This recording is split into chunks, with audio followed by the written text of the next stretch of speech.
تصور کریں کہ آپ ایک گرما گرم بحث میں ہیں، دل زور سے دھڑکتا ہے، دماغ میں دلائل تیر کی طرح چلنے کے لیے تیار ہے۔ آپ کو جواب دینا ہے، اپنا دفاع کرنا ہے اور یہ ثابت کرنا ہے کہ آپ صحیح ہیں۔ مگر اگر میں آپ سے کہوں کہ جس پل آپ کو یہ ضرورت لگنے لگے کہ فوراً جواب دو، اس وقت آپ ہار چکے ہیں۔ دنیا نے ہمیں سکھایا کہ طاقت آواز میں ہے، بحث کرنے کی صلاحیت میں ہے، اپنے آپ کو زبردستی منوانے میں ہے اور ہمیشہ زبان پر تیز جواب رکھنے میں۔ لیکن نیچے اسے بالکل الگ طریقے سے دیکھتا ہے۔ اس کے لیے اصلی طاقت زور سے بولنے میں یا دوسروں کو زبردستی منوانے میں نہیں ہے، بلکہ اس میں ہے جو بات آپ نہیں کہتے۔ یہ بات صرف نیچے کی سوچ نہیں، بلکہ کئی بزرگ اور دانشمند اس پر متفق ہیں۔ پائتھاگورس ایک قدیم گریک فلسفر، وہ یہ سمجھتا تھا He who speaks sows, he who is silent reaps۔ اس کے نزدیک خاموشی انسان کی اندر کی گہرائی کو سمجھنے کا ایک راستہ ہے۔ ہم ایک ایسی دنیا میں رہتے ہیں جہاں چاروں طرف شور ہے، سوشل میڈیا، لمبی بحثیں، لوگ یہ دیکھنے کے لیے مقابلہ کرتے ہیں کون زیادہ بول سکتا ہے، کون آخری بات کہے گا۔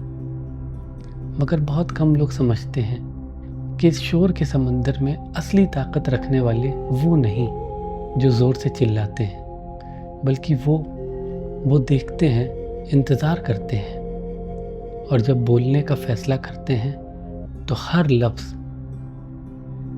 ایک خاموش ندی میں پھینکے گئے پتھر کی طرح وزن رکھتا ہے۔ نیچے سمجھتا تھا کہ بولنے، جواب دینے یا اپنے آپ کو ثابت کرنے کی جلدی ایک چھپی ہوئی کمزوری ہے۔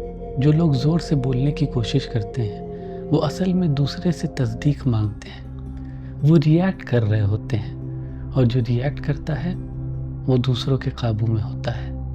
دوسری طرف جو خاموشی پر قابو رکھتے ہیں ان کے پاس ایک الگ قسم کی وزنداری ہوتی ہے جو کسی کو کچھ ثابت کرنے کی ضرورت نہیں رکھتی۔ سوچئے، جن لوگوں نے آپ پر اثر چھوڑا، کیا وہ لوگ تھے جو دن رات بولتے رہے، یا وہ جن کے چند لفظوں نے آپ کو ایک تیز وار کی طرح چھوا؟ خاموشی ایک رہس پیدا کرتی ہے، عزت پیدا کرتی ہے اور بے چینی پیدا کرتی ہے، اور یہ بے چینی لوگوں کو سوچنے پر مجبور کرتی ہے۔ تو سوال یہ ہے کہ آپ اپنے لفظوں پر قابو رکھتے ہیں یا آپ سنے جانے کی ضرورت کے غلام ہیں؟ کیا آپ جانتے ہیں کہ کب بولنا ہے اور کب خاموشی کو اپنا کام کرنے دینا ہے؟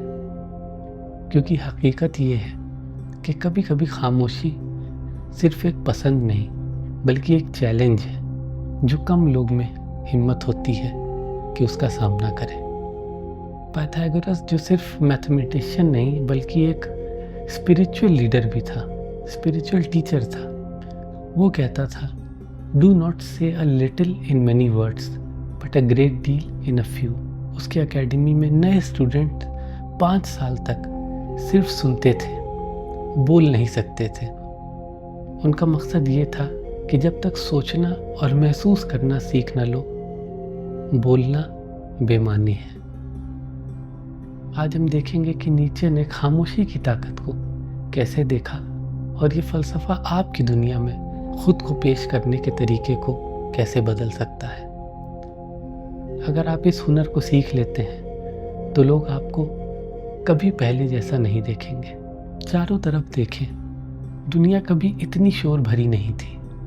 ہر کوئی اپنی رائے دیتا ہے، ہر کوئی سنا جانا چاہتا ہے، ہر کوئی سوچتا ہے کہ اسے ہمیشہ کچھ کہنا چاہیے۔ سوشل میڈیا نے باتیں پبلک جنگوں میں بدل دی ہے، جہاں جیت حقیقت سے نہیں بلکہ آواز کے زور اور دہرانے سے ملتی ہے۔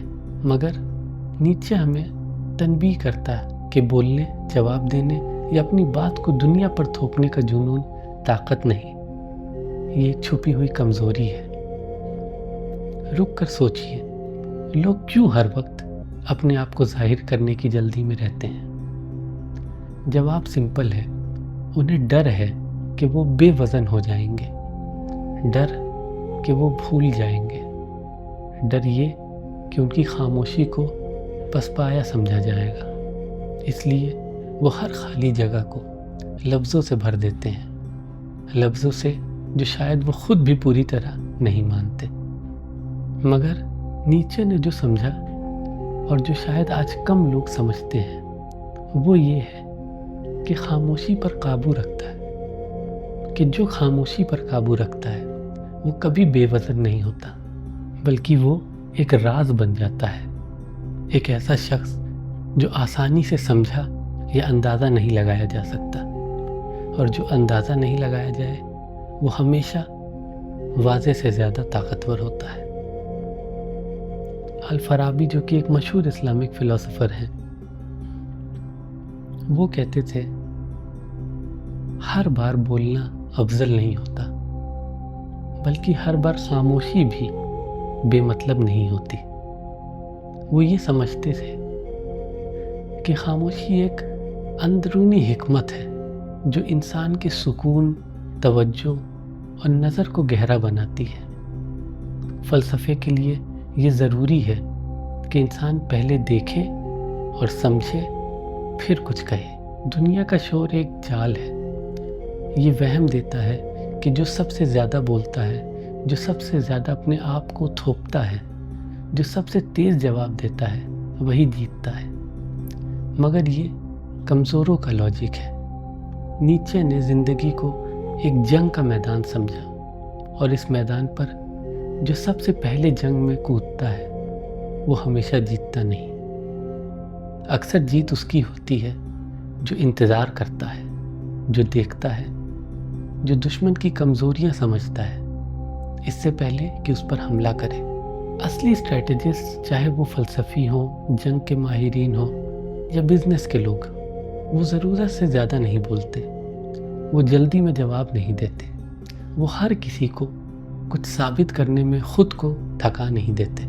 وہ جانتے ہیں کہ کبھی کبھی سب سے اچھی چال ہے دوسروں کو ان کے خود کے شور میں تھکنے دینا۔ نیچے نے خاموشی کو کمزوری نہیں بلکہ طاقت کا اظہار سمجھا۔ جو خاموشی پر قابو رکھتے ہیں وہ کھیل کا رخ اپنے ہاتھ میں رکھتے ہیں۔ جو صحیح وقت پر خاموش رہتا ہے وہ دوسروں کو زیادہ بولنے پر مجبور کرتا ہے، اس کی کمزوریاں ظاہر کرتا ہے، اسے خود کو ہارنے پر مجبور کر دیتا ہے۔ اصل میں آج کا سماج خاموشی برداشت نہیں کر سکتا، خاموشی خود کو دیکھنے پر مجبور کرتی ہے، اور یہ ان کے لیے خطرناک ہے جو اپنی پہچان باہری شور پر بناتے ہیں۔ تو اپنے آپ سے پوچھئے کہ آپ اپنی آواز پر قابو رکھتے ہیں یا آپ دنیا کے شور میں کھوئے ہوئے ہیں؟ کیا آپ جانتے ہیں کہ کب بولنا ہے اور کب خاموش رہنا ہے، یا آپ خالی جگہ میں بے چین ہو جاتے ہیں؟ کیونکہ اگر آپ خاموشی برداشت نہیں کر سکتے تو شاید وہ آپ کو کچھ کہہ رہی ہے جو آپ سننا نہیں چاہتے۔ نیچے کہتا تھا کہ اکثر لوگ وہم کے زنجیروں میں بندھے ہوتے ہیں، وہم کے بارے میں نیکی، برائی، صحیح اور غلط کے۔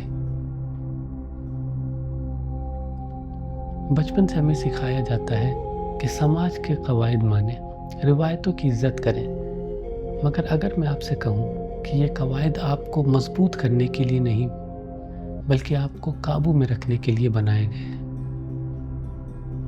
نیچے کا اوپرمین یا سپرمین کا تصور طاقت، پیسہ یا شہرت کے بارے میں نہیں، یہ ایک بہت زیادہ طاقتور چیز کے بارے میں ہے، خود پر پورا قابو۔